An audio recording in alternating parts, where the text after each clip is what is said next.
The first time Eleanor Vega saw the sky after her father's funeral, she noticed how it had lost its color. Grief had stolen the blue from the heavens, just as surely as typhoid had stolen Pa from their home. Now, standing on the porch of their struggling ranch in 1875 Wyoming territory, she watched dust clouds rise from approaching riders, her brother's voice cutting through her thoughts. "They're coming, Ellie." Palmer and his men. James's voice was tight with worry. At 21, he was trying his best to fill their father's boots, but the weight was crushing him. Eleanor squeezed the porch railing. "Let them come." 3 riders approached, their horses kicking up clouds in the dry summer heat. In the lead was Thaddeus Palmer, owner of the largest cattle operation in the county and a man who'd been trying to buy their land since before Pa fell ill. "Miss Vega," Palmer called out, not bothering to dismount. His mustache twitched as he surveyed their property with hungry eyes. "I've come to discuss my offer again. $500 for the whole spread. It's generous, considering." "Considering what, Mr. Palmer?" Eleanor asked, her voice steady despite her racing heart. "Considering you're one woman and a boy trying to run a ranch that needs at least 5 strong men." His smile didn't reach his eyes. "Your pa was a stubborn fool, but he's gone now. Be sensible." Eleanor's hand itched to reach for Pa's rifle hanging just inside the door. "My answer hasn't changed. This land isn't for sale." Palmer's face hardened. "You've got debts, Miss Vega. Your father borrowed against this property. Those payments are coming due." Her stomach clenched. Pa had mentioned loans, but not how many or how large. "We'll manage." "You can't even manage your cattle. Half your herd wandered onto my property last week. Damaged my fences too." James stepped forward. "That's a lie. Our cattle were—" "James," Eleanor warned, placing a hand on her brother's arm. Palmer smiled coldly. "My offer stands until the end of the month. After that." He shrugged. "Well, the bank isn't as patient as I am." After the men rode away, Eleanor sat heavily on the porch steps. "He's lying about the cattle," James insisted. "I know," she replied, "but he's not lying about the loans." That night, Eleanor searched through her father's desk, finding papers that confirmed her worst fears. The ranch was mortgaged to the hilt, with a payment due in 6 weeks that they couldn't possibly make. The following morning, her sister May burst into the kitchen, blonde braids flying behind her. At 18, she was the image of their late mother, beautiful and full of life despite everything. "Ellie, the cattle in the north pasture are gone." Eleanor dropped the pan she was washing. "What?" "I went to check on them like you asked. The fence is cut clean through. They're gone, every last one." Eleanor grabbed her hat and followed May outside. James was already saddling horses. The north pasture was their best grazing land, home to nearly 30 head of cattle, a third of what remained of their herd after selling some to pay for Pa's doctor bills. When they reached the fence line, Eleanor dismounted to examine the clean cuts in the wire.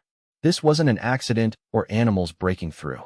Someone had deliberately cut their fence and driven their cattle away. "Palmer," James spat. Eleanor nodded grimly. "Looks that way. What do we do now?"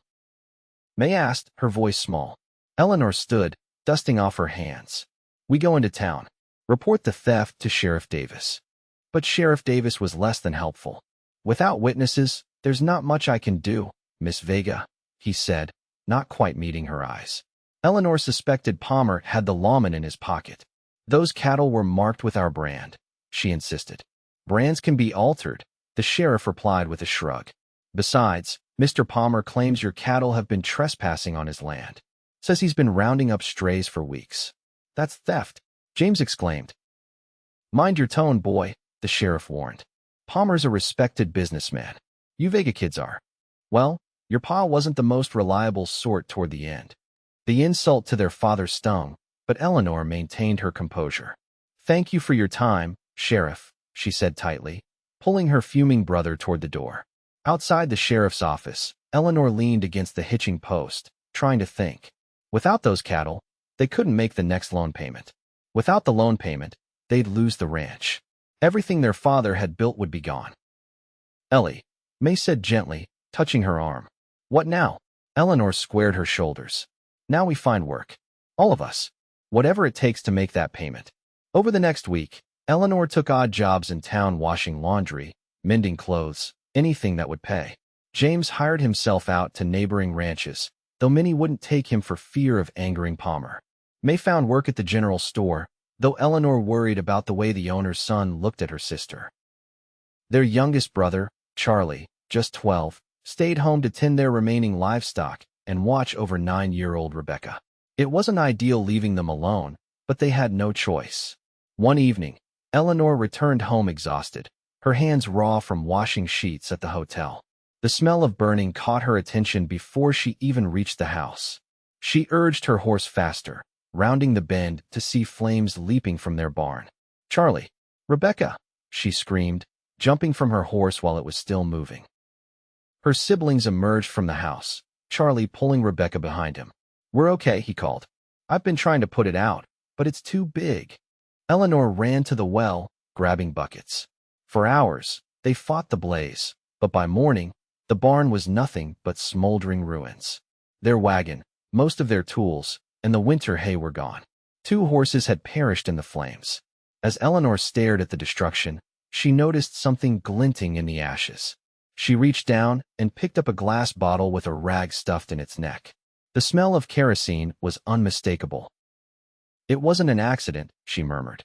That night, after the younger ones were asleep, Eleanor sat with James and May at the kitchen table. "We need to face facts," she said quietly. "Palmer won't stop until he has our land. So we just give up?" James demanded. "Let him win." "No," Eleanor replied firmly. "But we need help. Real help." May reached across the table and squeezed her hand. "The thing is, Ellie, people around here, they think we're—" She hesitated. "Broken," Eleanor finished for her. "Because of Pa." It was true. Their father had been respected once, but after their mother died in childbirth 6 years ago, he'd changed. Started drinking. Made poor decisions. People in town whispered that the Vega children were cursed with the same weakness, especially Eleanor, who'd taken on so much responsibility at such a young age. "I'll ride to Cheyenne," Eleanor decided. "There's a cattle buyer there who was always fair with Pa. Maybe he'll advance us enough to make the payment." "That's 3 days' ride," James protested. "And with Palmer's men watching us, it's too dangerous, especially for a woman alone." Eleanor knew he was right, but they were running out of options. "I leave at dawn," she said firmly. She set out early the next morning, following the old stage road toward Cheyenne. By midday, dark clouds gathered on the horizon. Eleanor urged her horse faster, hoping to reach the way station before the storm hit.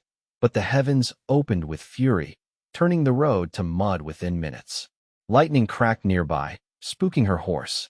Eleanor fought to control the animal as it reared, but a particularly loud thunderclap sent it bolting. She clung to the saddle as the horse galloped wildly across the prairie, away from the road. When its hoof caught in a prairie dog hole, Eleanor was thrown clear, landing hard on the wet ground as her horse went down with a terrible shriek. Pain shot through her ankle when she tried to stand. Through the curtain of rain, she could see her horse struggling to rise, but one leg was clearly broken. The realization hit her like a physical blow. She was miles from the road, injured, with a lame horse and a storm raging around her. Eleanor dragged herself to her mount, stroking its neck before retrieving her father's revolver from the saddlebag. Tears mingled with raindrops as she did what mercy demanded. The shot echoed across the prairie, quickly swallowed by thunder. She salvaged what supplies she could, fashioned a crude walking stick, and began limping in what she hoped was the direction of the road. The rain continued relentlessly, soaking her to the skin. As daylight faded, hypothermia became a real threat. Each step was agony, but stopping meant death. Eleanor wasn't sure how long she'd been walking when she heard hoofbeats approaching. Relief flooded her, followed quickly by fear. What if it was Palmer's men? A rider emerged from the gloom, tall in the saddle. Eleanor raised her father's revolver with shaking hands. "Stay back," she called, her voice weaker than she'd intended. The rider pulled up, raising both hands to show he was unarmed. "I mean no harm, madam," a deep voice called back. "Looks like you could use some help." As he came closer, Eleanor could make out his features, a strong jaw darkened with stubble, keen eyes beneath the brim of a rain-soaked hat. He was younger than she'd first thought, perhaps in his late 20s. "I'm Brennan Weston," he said, dismounting carefully so as not to startle her. I was heading to the way station when I saw the flash of your gun. Eleanor kept the revolver steady. How do I know you're not one of Palmer's men? Brennan's brow furrowed. Thaddeus Palmer? The rancher? Don't know him personally, but I've heard the name. He gestured to her ankle, which was visibly swollen even through her boot. That looks bad. Storm's getting worse. If you don't get somewhere dry soon, that'll be the least of your worries. Eleanor wavered, the gun growing heavy in her grasp. Her options were limited, and her strength was fading. I'm Eleanor Vega, she finally said, lowering the weapon. My horse broke its leg. I was heading to Cheyenne. Brennan nodded, approaching slowly. Well, Miss Vega, my horse can carry us both to the way station. It's about 2 miles from here. He stopped a respectful distance away. May I help you up? Eleanor hesitated only briefly before nodding. Brennan moved forward, tall and solid as an oak. When he lifted her onto his horse, his hands were strong but gentle. He mounted behind her, reaching around to take the reins, his chest warm against her back. Hold tight, he instructed, and Eleanor found herself leaning into the shelter of his body as they rode through the downpour. The way station was little more than a stout log building with a stable attached, but it was dry and warm inside. The elderly couple who ran at the Hendersons fussed over Eleanor like a pair of mother hens, providing dry clothes, left over from their daughter who'd moved east, hot soup, and a chair by the fire with a stool for her injured ankle. Nasty sprain, Mrs. Henderson declared after examining it. You're lucky it's not broken, but you won't be traveling for at least a few days. Eleanor's heart sank. I don't have a few days. I need to reach Cheyenne as soon as possible. Whatever business you have can wait until you can walk properly, the older woman said firmly. From across the room, Brennan watched the exchange with interest. He'd changed into dry clothes as well, and without his rain-soaked hat and coat, Eleanor could see he was handsome in a rugged way, with dark hair and eyes that seemed to take in everything. Mind if I ask what's so urgent in Cheyenne? He asked. Eleanor hesitated. She'd already trusted this stranger with her life, but her family's troubles were another matter. Yet something about his steady gaze made her want to confide in him. I need to see a cattle buyer there, she finally said. Our ranch is in trouble. If I don't secure an advance on our next sale, we'll lose everything. Brennan nodded thoughtfully. This have anything to do with Palmer? Everything, Eleanor admitted. He wants our land. When we wouldn't sell, he started making trouble. Stealing cattle, burning our barn. Her voice caught. The local sheriff won't help us. Sounds like Palmer, Mr. Henderson said, joining the conversation. He's been squeezing out smaller ranchers for years. Gets away with it too. Mrs. Henderson placed a comforting hand on Eleanor's shoulder. Your pa was Hector Vega, wasn't he? Good man. Heard he passed recently. Yes, madam, Eleanor replied. 4 months ago. And you've been running the ranch since? With my brothers and sister. But Palmer thinks we're. She swallowed hard. Broken. Because we're young. Because Pa had troubles near the end. Brennan leaned forward. What exactly do you need from this cattle buyer? $300, Eleanor said. To make our loan payment. Without it, we lose the ranch at the end of the month. A silence fell over the room, broken only by the crackling fire and the persistent drumming of rain on the roof. I'm heading to Cheyenne myself, Brennan finally said. I could deliver a message to your buyer. Hope flared briefly in Eleanor's chest before dying. Thank you, but it wouldn't work. Mr. Donovan was Pa's friend. He'll need to see me in person before advancing any money. Then I'll wait until your ankle heals and escort you there, Brennan offered. Eleanor studied him with suspicious eyes. Why would you do that? You don't know me. A small smile played at the corner of his mouth. Let's just say I have no love for men like Palmer who use their power to bully others. He paused. Besides, a lady shouldn't travel alone in this territory, especially one with a price on her land. There was something he wasn't saying, Eleanor sensed, but she was too exhausted to press further. Thank you, she said simply. For 3 days, Eleanor rested at the way station while the storm raged outside. The forced inactivity chafed at her, knowing that her siblings were alone and potentially in danger. Brennan proved to be good company. However, he was well read for a cowboy, and they spent hours discussing books they'd both enjoyed. He spoke little of himself, deflecting personal questions with practiced ease, but listened intently whenever Eleanor talked about her family. Your sister May sounds like quite a character, he commented after Eleanor shared a story about May once trading their father's good boots for a supposedly magical chicken that turned out to be ordinary in every way. Eleanor laughed. She is beautiful and headstrong. Pa used to say she'd either marry a king or become one herself. And your brothers? James is trying so hard to be the man of the family. Too hard, sometimes.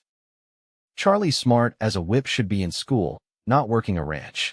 And Rebecca? Her smile softened. She's the sweetest child. Looks just like our mother. You've done well by them, Brennan said quietly. Eleanor looked away. Have I? We're about to lose everything. That's Palmer's doing, not yours. On the morning of the fourth day, Eleanor's ankle had improved enough that she could walk with only a slight limp. The rain had finally stopped, leaving behind a washed clean world and muddy roads. It'll be slow going to Cheyenne, Brennan warned as they prepared to leave.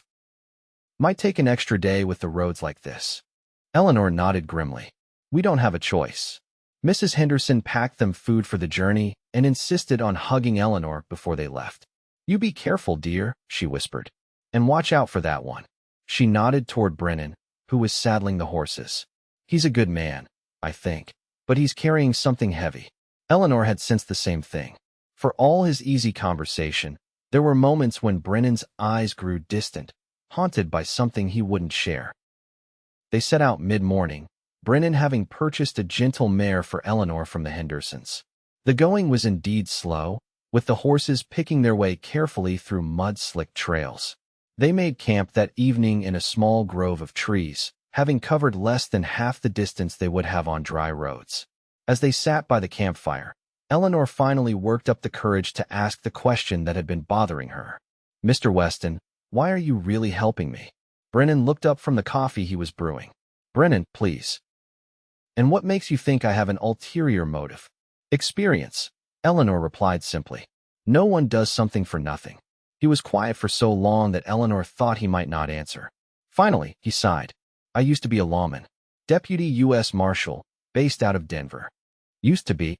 I quit 6 months ago. His jaw tightened. There was a family, not unlike yours. Small ranch, being pressured by a big outfit. I was investigating, but before I could build a case. He stared into the fire. They were killed. All of them. Made to look like an accident. Eleanor's breath caught. I'm sorry. I couldn't prove anything. My superior told me to let it go, but I couldn't. Kept digging until I was warned to stop. When I didn't. He shrugged. Let's just say I was given a choice between my badge and my life. So you're not really going to Cheyenne? I am, but not for the reasons I implied. Brennan met her gaze steadily. I've been tracking a man who works as hired muscle for land grabbers like Palmer. Name's Isaiah Cobb. Word is he's in Cheyenne now, looking for his next job. You think this Cobb might have worked for Palmer? It's possible. Either way, men like him are the reason families like yours lose everything. Brennan poured coffee into a tin cup and handed it to her. So you see, Miss Vega, helping you aligns with my own interests. Eleanor wrapped her fingers around the warm cup. Eleanor, she corrected softly. And thank you for telling me the truth. That night, as she tried to sleep with her saddle for a pillow, Eleanor found herself replaying their conversation. Brennan Weston was more complicated than she'd initially thought, a man driven by his own sense of justice, perhaps seeking redemption for a failure that wasn't his fault. She understood that kind of burden all too well. They reached Cheyenne late the following day. The town was larger than Eleanor had remembered from her last visit years ago, with more buildings and busier streets. Brennan led them to a modest hotel near the cattle yards. Wait here, he told Eleanor after securing their rooms. I need to ask around about Cobb. I should find Mr. Donovan, she countered. It's getting late. The cattle yards will be closing. First thing tomorrow would be better. Eleanor reluctantly agreed, too tired to argue. After a proper meal, the first she'd had in days, she retired to her room and fell into a deep sleep. Morning brought renewed determination. Eleanor dressed in her cleanest clothes, attempted to tame her dark hair into a respectable knot, and headed downstairs to find Brennan already waiting in the hotel lobby. I'll walk with you to the cattle yards, he offered. The cattle buyer's office was a small wooden structure at the edge of the stockyards. The sign on the door read, Donovan and Sons Livestock Brokers. Eleanor took a deep breath and knocked.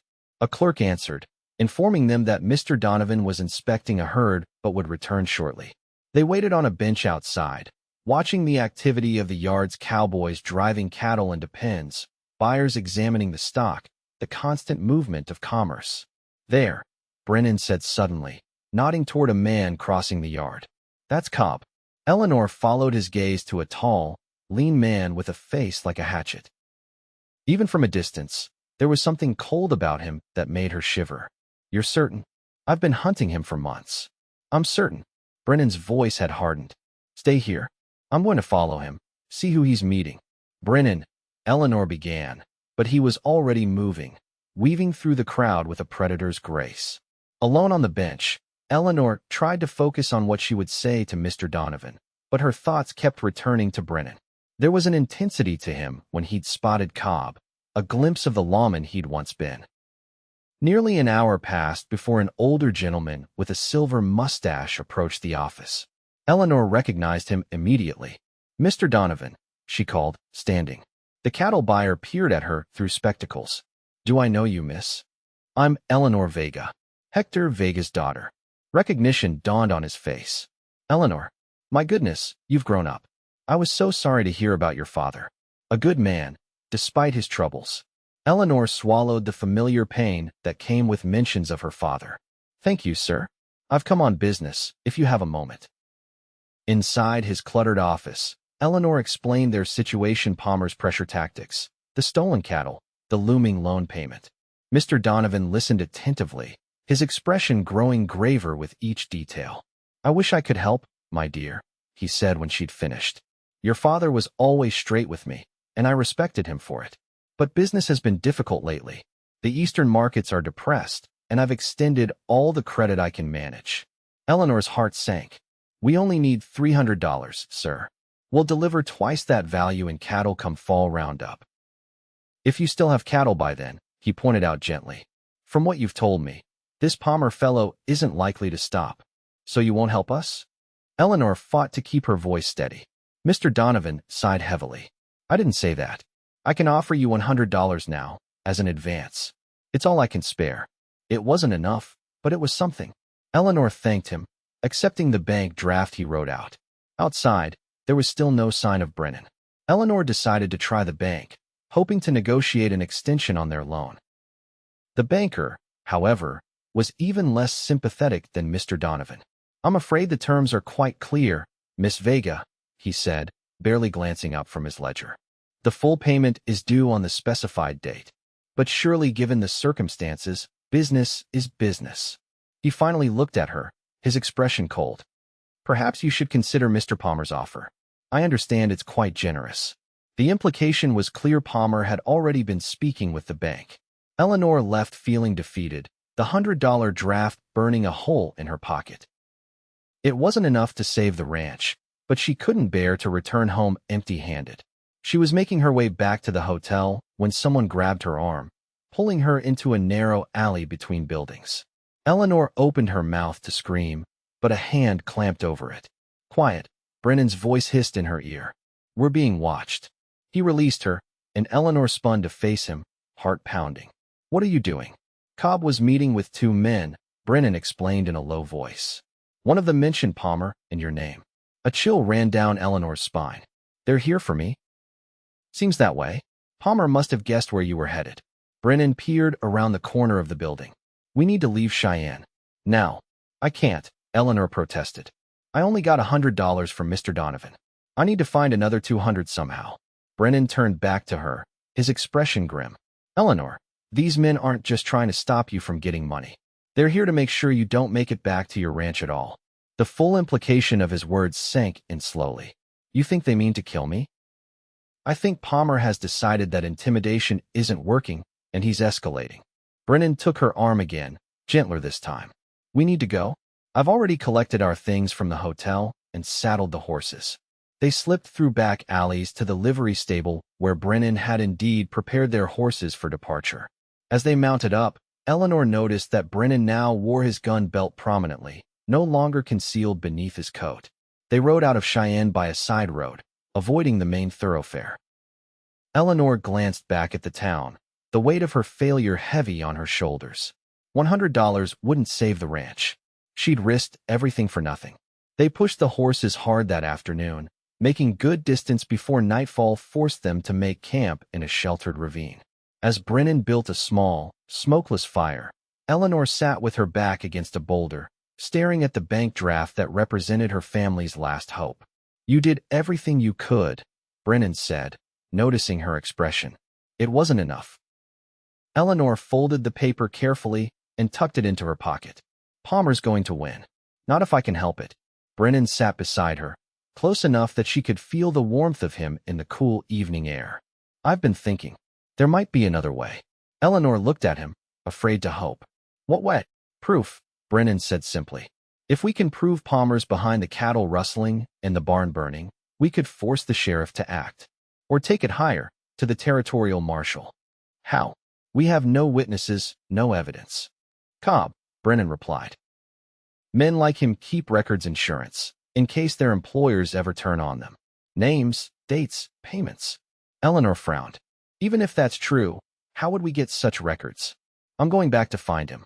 Brennan's voice was calm, matter of fact, as if he wasn't proposing something incredibly dangerous. "You'll continue home to warn your family. I'll meet you there when I have what we need." "That's your plan?" Eleanor stared at him incredulously. "You'll just, what? Ask this killer to hand over evidence that incriminates himself and a powerful man like Palmer?" A ghost of a smile crossed Brennan's face. "I was a marshal for 8 years, Eleanor. I have ways of being persuasive." "It's too dangerous," she insisted. "Cobb knows you were following him. All the more reason for us to separate. You'll be safer away from me." Eleanor shook her head stubbornly. "No, I'm not letting you risk your life for our ranch." "It's not just about your ranch," Brennan said quietly. "Cobb has hurt a lot of families. Helping you is my chance to finally stop him." They argued back and forth as the fire burned low, but Brennan was as stubborn as she was. In the end, they compromised they would travel together as far as the way station where they'd met.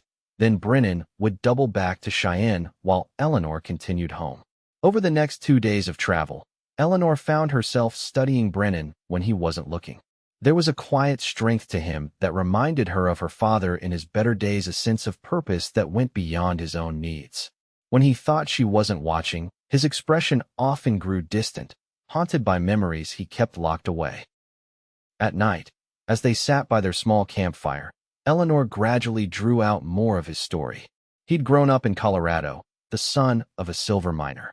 When the mine collapsed, killing his father and many others due to the owner's negligence, Brennan had developed a deep sense of justice that eventually led him to law enforcement.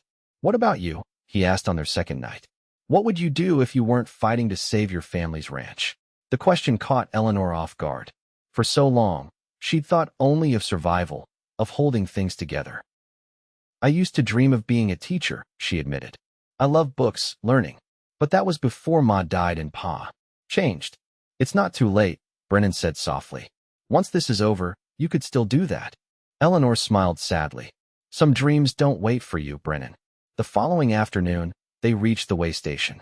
The Hendersons welcomed them warmly, but their smiles faded when Brennan explained their situation and his plan to return to Cheyenne. "It's foolishness," Mr. Henderson declared, "going after a man like Cobb alone."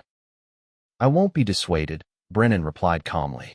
That evening, as Eleanor helped Mrs. Henderson prepare supper, the older woman studied her with knowing eyes. "You care for him," she said simply. Eleanor nearly dropped the plate she was drying. "I barely know him." Mrs. Henderson chuckled. "Sometimes that doesn't matter. I knew after 3 days with Mr. Henderson that he was the one for me." She paused in her work. "He's a good man, your Mr. Weston. Carrying too much guilt, but good at heart." "He's not my Mr. Weston," Eleanor protested, feeling heat rise in her cheeks. "If you say so, dear." The older woman's eyes twinkled. "But I've seen how he looks at you when you're not watching." Later, unable to sleep, Eleanor stepped outside onto the porch. The night was clear, stars scattered like diamond dust across the sky. She heard the door open behind her and knew without turning that it was Brennan. "Couldn't sleep?" he asked, coming to stand beside her at the railing. "Too much on my mind," she admitted. They stood in comfortable silence for a while, shoulders nearly touching, before Brennan spoke again.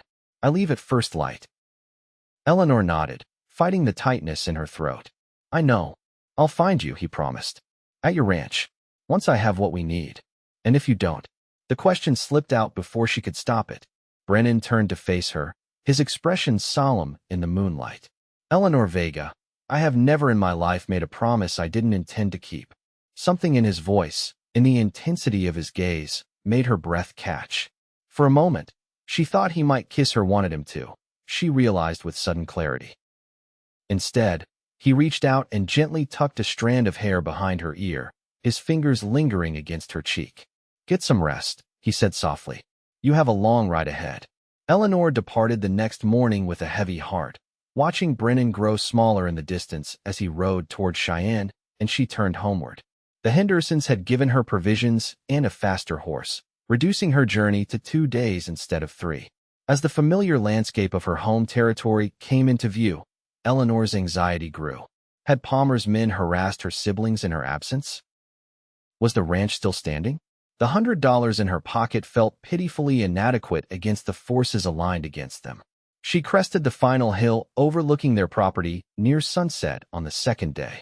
Relief flooded her at the sight of smoke rising from the chimney, the house still intact.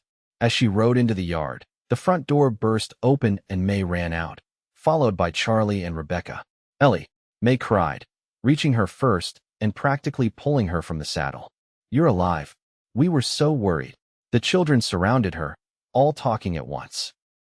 James emerged from the barn, his face breaking into a rare smile when he saw her. Where have you been? He demanded as he embraced her. You were supposed to be gone 4 days at most. It's been over a week. Eleanor explained everything: the storm, her injury, meeting Brennan, the threat in Cheyenne, and finally, the meager $100 she'd secured. $100 isn't enough, James said, his smile fading. The payment's due in 8 days. I know, Eleanor sighed. But Brennan has a plan. If he can find evidence linking Palmer to the cattle rustling and the barn, Brennan? May interrupted, her eyes sparkling with interest. You mean that handsome cowboy you spent a week with? Tell us everything. Despite the gravity of their situation, Eleanor found herself smiling. He's not exactly a cowboy. He was a marshal. Over dinner, she shared more details about Brennan and his quest to bring down Cobb. Her siblings listened with varying degrees of skepticism. Sounds like a fairy tale, James said finally. One man against Palmer and his hired guns? Even if he was a marshal, those are long odds. I believe in him, Eleanor said firmly, surprising herself with the conviction in her voice. Later, after the younger children were in bed, James pulled Eleanor aside. There's something you should know, he said quietly. Palmer came by while you were gone. Said if we don't accept his offer by the end of next week, he'll make sure we regret it. Eleanor's stomach tightened. He threatened you? Not in so many words. But Charlie saw some of his men watching the house from the ridge yesterday. James ran a hand through his hair, a gesture so like their father that it made Eleanor's heart ache. I'm scared, Ellie. Not for me, but for the little ones. We'll protect them, Eleanor promised, though she wasn't sure how. Days passed with no word from Brennan. Eleanor tried to keep busy, working alongside her siblings to prepare what remained of their herd for the summer grazing. But with each sunset, her hope dimmed a little more. Had Brennan abandoned them? Or worse, had Cobb caught him? On the 6th day after her return, Eleanor was hanging laundry when she heard a rider approaching. Her heart leapt, thinking it might be Brennan, but it was Sheriff Davis instead, looking uncomfortable as he dismounted. Miss Vega, he greeted, removing his hat. I've come on official business. Eleanor set down her laundry basket. What kind of business, Sheriff? Got a report that you're harboring a wanted man. The sheriff wouldn't meet her eyes. Former marshal named Brennan Weston. He's wanted for questioning in Colorado. Murder charge. Eleanor's blood ran cold. That's absurd. Marshal Weston is an honorable man. Be that as it may, if he shows up here, I'm obliged to arrest him. Sheriff Davis glanced around the yard. Is he here now? No, Eleanor replied truthfully. And I don't expect him. The sheriff nodded, seeming relieved. Good. That's good. He hesitated. Miss Vega, I'm not unsympathetic to your situation. But Palmer's got a lot of influence in this county. If you were to accept his offer. Thank you for your concern, Sheriff. Eleanor cut him off coldly. Is there anything else? After the sheriff departed, Eleanor gathered her siblings to relay this new development. It's a setup, May declared. Palmer's trying to discredit your friend before he can bring evidence against him. Of course it is, Eleanor agreed. But it means Brennan's in even more danger now. If he comes here, the sheriff will arrest him. If he comes, James said quietly. The day before their loan payment was due, Eleanor sat on the porch steps watching the sun sink toward the horizon. The $100 from Mr. Donovan sat in a tin box inside, a pitiful sum against the $300 they needed. Tomorrow, they would lose everything. A movement on the ridge caught her eye. Riders, at least 3 of them. For a wild moment, she thought it might be Brennan, but as they drew closer, she recognized Palmer at the lead. Eleanor stood, calling for James. Her brother emerged from the barn, rifle in hand, as the riders entered their yard. Evening, Miss Vega, Palmer called, the picture of geniality. Thought I'd stop by to see if you'd reconsidered my offer. My answer hasn't changed, Mr. Palmer, Eleanor replied evenly. This land isn't for sale. Palmer's smile didn't reach his eyes. That's a shame. I heard you couldn't secure the money for your payment. Seems to me selling is your only option now. Eleanor's skin prickled. How did he know she'd failed to get the full amount? Unless you had men following me in Cheyenne. I keep an eye on my investments, Palmer replied smoothly. And you, Miss Vega, have become quite an investment of my time and resources. Get off our land, James ordered, raising his rifle slightly. Palmer's men tensed, hands moving toward their weapons, but Palmer himself remained calm. Now, boy, there's no need for that. I'm trying to help your family. $500 is a fair price. For land worth 5 times that, Eleanor countered. Worth nothing if you can't keep it, Palmer pointed out. My offer stands until noon tomorrow. After that, he shrugged. Well, the bank doesn't much care who pays off your loan, so long as someone does. As they turned to leave, one of Palmer's men, a lean, hard-faced individual, lingered, studying Eleanor with cold eyes. With a shock, she recognized him from Cheyenne, Isaiah Cobb. Something wrong, Miss Vega? The man asked, noticing her reaction. You look like you've seen a ghost. Leave her be, Cobb, Palmer called, and the man smiled thinly before following his employer. Once they were gone, Eleanor released a shaky breath. That was him, Cobb, the man Brennan's been hunting. Working for Palmer all along, James said grimly. Your marshal friend was right. But where is he? May asked the question they were all thinking. That night, Eleanor couldn't sleep. She sat by the window, watching the moonlit yard, torn between hope and despair. Brennan had promised to come, but what if something had happened to him? What if Cobb had found him first? A soft sound outside made her tense. It came again, a deliberate tapping, like pebbles against glass. Eleanor moved cautiously to the back door and opened it a crack. A shadow detached itself from the darkness of the barn and moved toward her. Eleanor's hand went to the pistol she'd kept nearby, but then the moonlight caught the figure's face. Brennan, she breathed, throwing the door open wider. He looked terrible, exhausted, with several days' growth of beard and a nasty cut above one eye.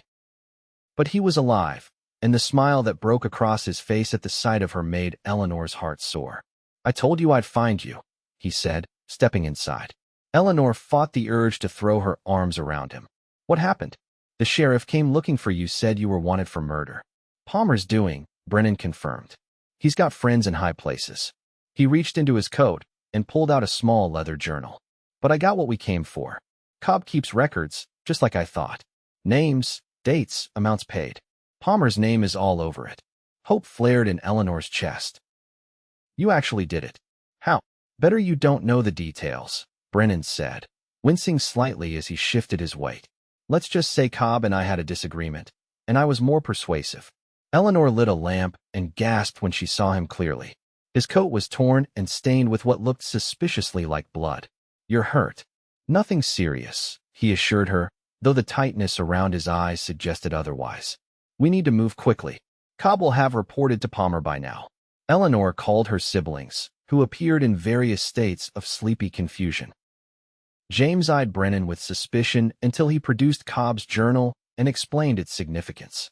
This proves Palmer ordered the cattle rustling and the barn burning, Brennan said, showing them the relevant entries. There's even a payment for intimidation on the day you were threatened. But will it be enough? James asked. The sheriff's in Palmer's pocket. That's why we're not going to the sheriff, Brennan replied. There's a circuit judge arriving in town tomorrow for the quarterly court session. Judge Harmon. I know him from my marshal days. He's honest and has no love for men like Palmer. Tomorrow's too late, Eleanor said. The loan payment is due at noon. If we don't have the money, the bank will foreclose. Brennan nodded. I thought of that too. He reached into his boot and pulled out a folded bank draft. $200. Combined with your 100, it should cover the payment. Eleanor stared at him in disbelief. Where did you get this? Sold my horse and saddle, Brennan said with a shrug, and cashed in a few old favors. It's yours. Tears sprang to Eleanor's eyes. This man, who owed them nothing, had risked his life and given up his possessions to help them. Brennan, don't thank me yet, he interrupted gently. We still have to get through tomorrow. Palmer won't give up easily, not when he's so close to getting what he wants. They spent the remainder of the night planning. James would take the money to the bank first thing in the morning, while Eleanor and Brennan would ride to town with Cobb's journal to meet the judge. May and the younger children would stay at the ranch, hidden in the root cellar if trouble came. As dawn broke, Eleanor found a moment alone with Brennan on the porch. Why did you really come back? She asked quietly. You could have sent the money with a messenger. You didn't need to risk being arrested. Brennan looked at her steadily. I think you know why, Eleanor. Before she could respond, James called that the horses were ready. The moment passed, but Eleanor carried Brennan's words with her as they rode toward town, stealing glances at his profile against the rising sun. They separated at the edge of town, James heading for the bank while Eleanor and Brennan made their way cautiously toward the courthouse, where Judge Harmon would be holding session. The streets were busy with morning traffic, providing some cover, but Eleanor couldn't shake the feeling that they were being watched. The courthouse was a modest two-story building at the center of town. As they approached, Brennan suddenly grabbed Eleanor's arm, pulling her into a narrow space between buildings. Cobb, he whispered, nodding toward the courthouse steps where the lean gunman stood with another of Palmer's men. They're watching for us. Eleanor's heart sank. They must know about the journal. We need a distraction, Brennan muttered, scanning the street. His eyes lit on a wagon loaded with hay passing nearby. Wait here. Before Eleanor could protest, he slipped away, moving through the crowd with remarkable stealth for a man of his size. She watched as he approached the wagon, spoke briefly to the driver, and handed the man something. The driver nodded, and Brennan disappeared around the corner of a building.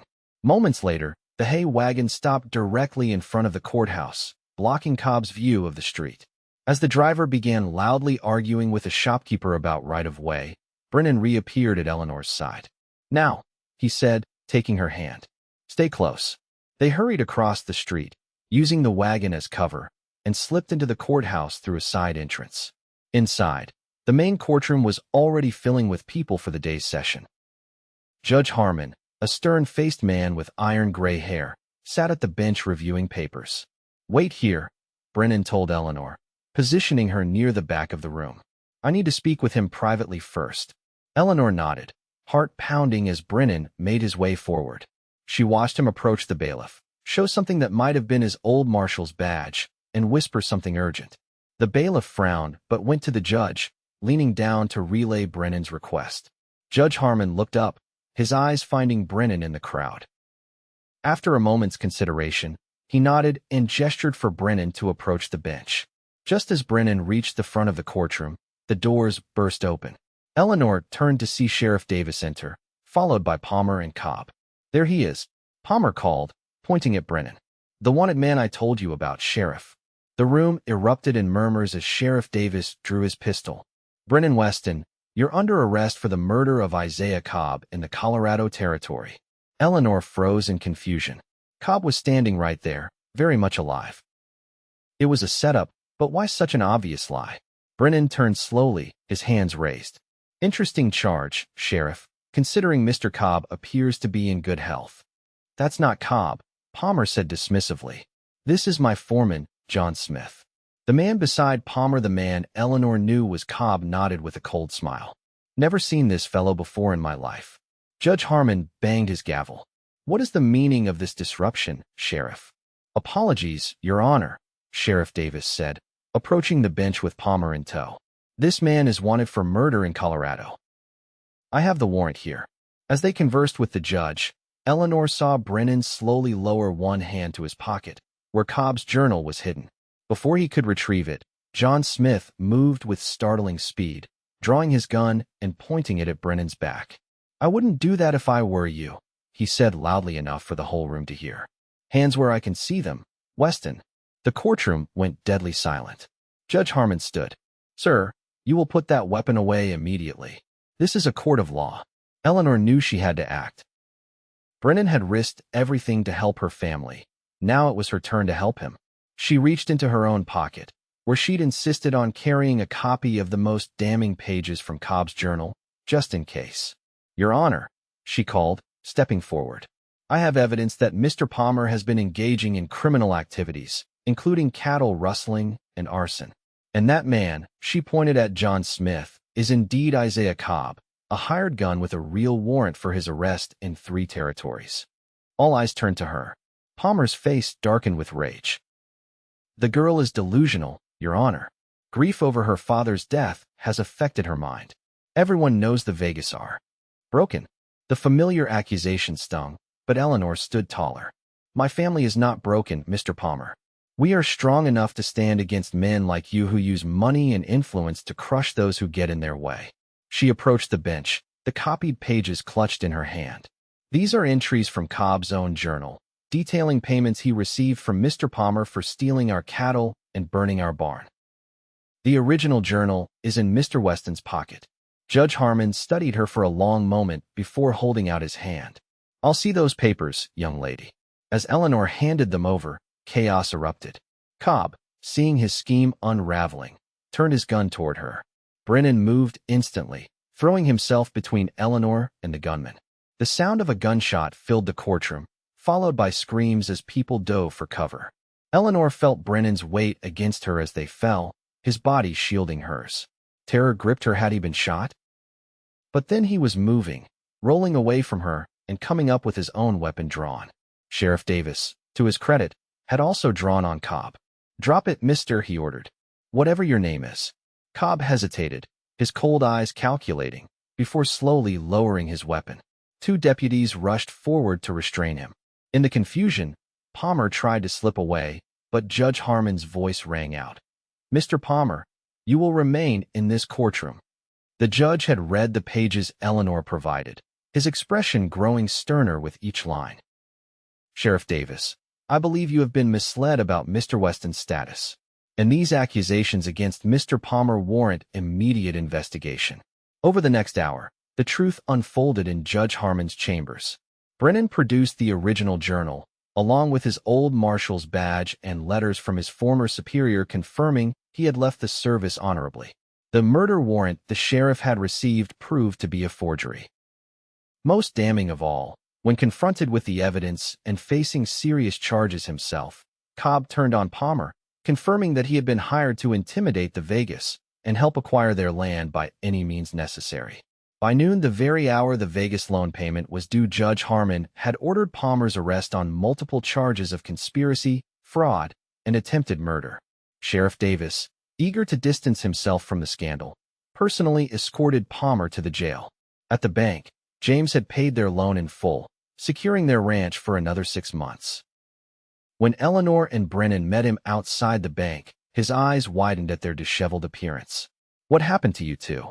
Eleanor looked at Brennan, who had a shallow graze on his arm where Cobb's bullet had torn his sleeve. "We won," she said simply. That evening, the Vega family celebrated around their kitchen table. For the first time in months, Eleanor felt the weight lifting from her shoulders.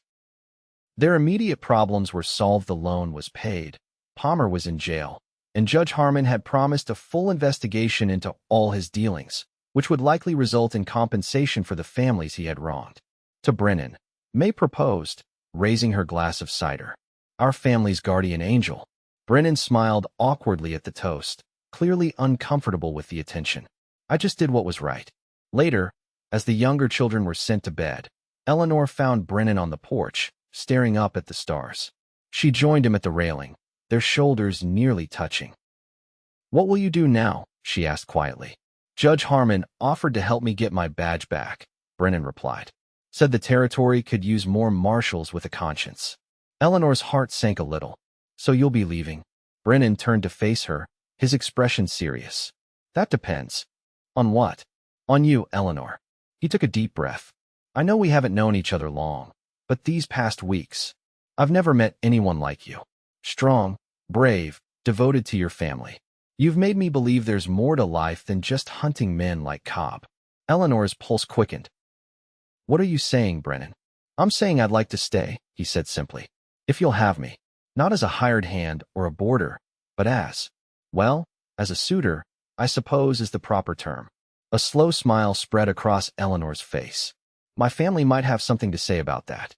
I already spoke with James, Brennan admitted, looking slightly embarrassed. Asked for his blessing, as the man of the family. He said it was your decision, but he approved. Called me tolerable for a lawman. Eleanor laughed, the sound bright in the quiet evening. High praise from James. She grew serious again. My kin, the town, even I thought we were broken after Pa died. That we couldn't survive without him.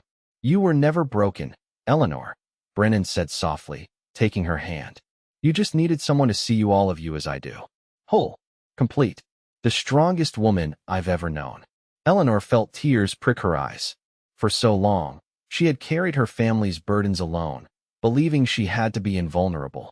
With Brennan, she could be both strong and vulnerable, both a caretaker and someone who was cared for. I'd like that, she whispered. For you to stay. Brennan's smile was like sunrise after the longest night. Slowly, giving her every chance to pull away, he leaned down and kissed her. His lips were gentle against hers, a promise rather than a demand. Eleanor found herself responding with a passion that surprised them both, her arms winding around his neck as she rose on tiptoe to meet him fully.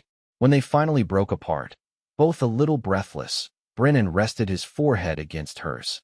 I should warn you, I'm not much of a rancher. Eleanor smiled up at him. We'll teach you. I hear you're a quick study.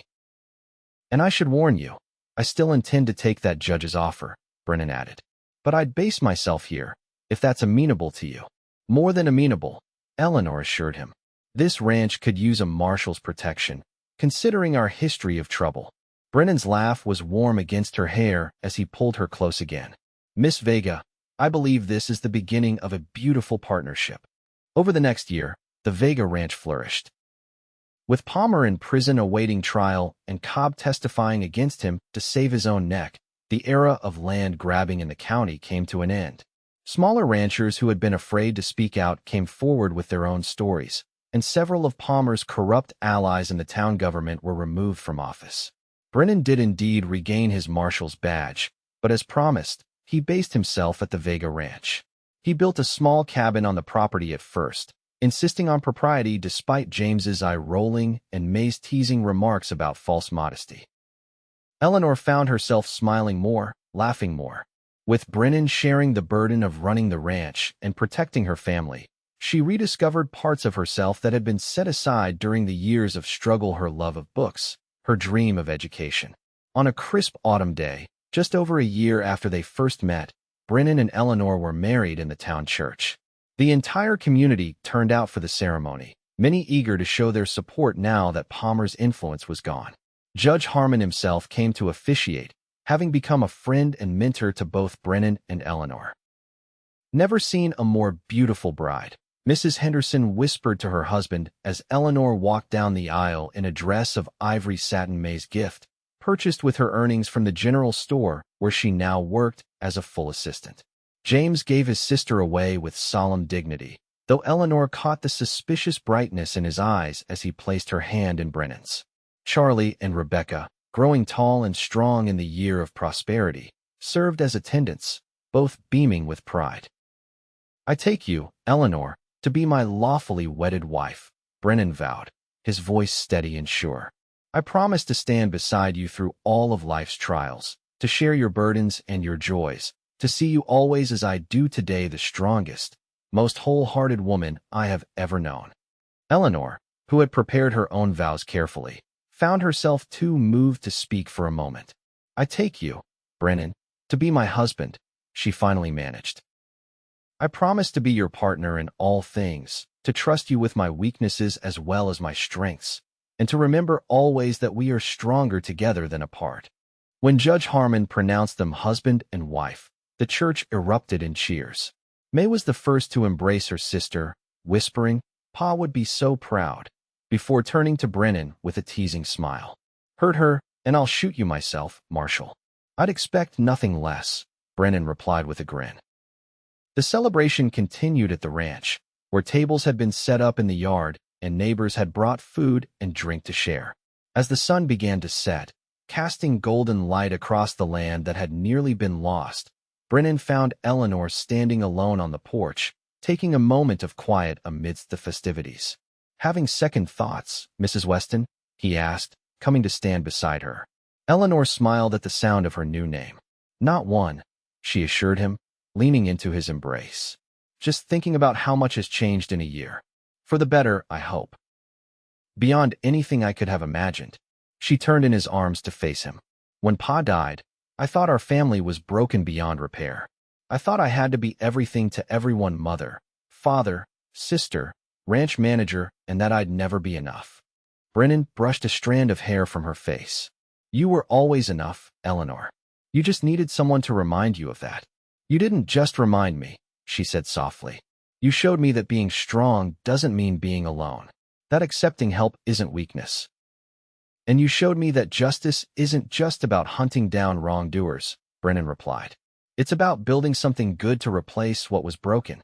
From the yard came the sound of laughter as Charlie chased Rebecca around the tables.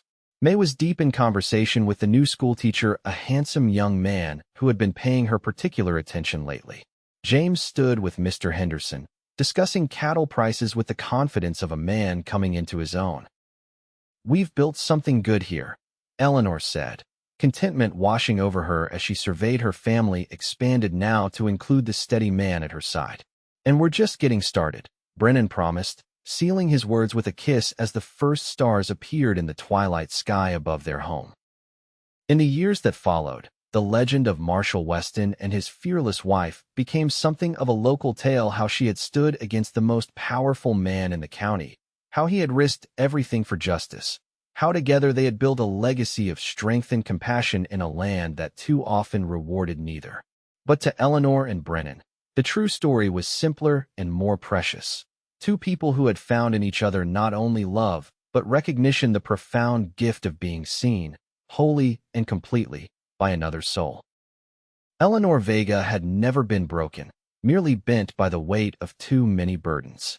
And Brennan Weston had never been her savior, merely the mirror that reflected back her own strength until she could see it clearly again.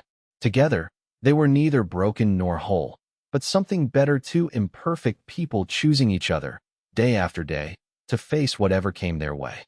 And in the end, that was enough. More than enough. It was everything.